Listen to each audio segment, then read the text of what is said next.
सांगलीकरांसाठी महत्त्वाची बातमी. ऊसाच्या शेतामध्ये बिबट्याची 4 पिल्लं आढळल्याची बातमी आहे.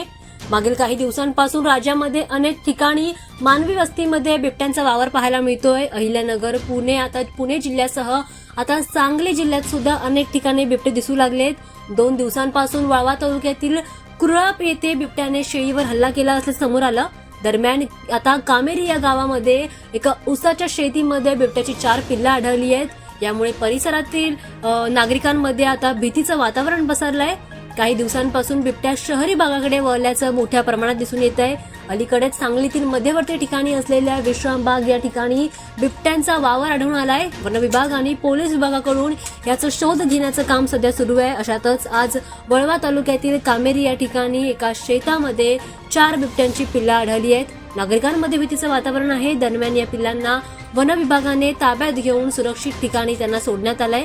आज सकाळी कामेरी येथील शेतकरी ऊसाच्या शेतामध्ये गेले होते. त्यावेळी त्यांना शेतामध्ये बिबट्याचे 4 पिल्ले आढळली. यावेळी त्यांनी वन विभागाशी संपर्क साधला. वन विभागाने हे पिल्ले सुरक्षित ठिकाणी सोडण्यात आलंय. दरम्यान बिबट्या किंवा बिबट्याची पिल्ले आढळल्यास वन विभागाला त्वरित संपर्क साधण्याचे आवाहन वन विभागाने केलंय.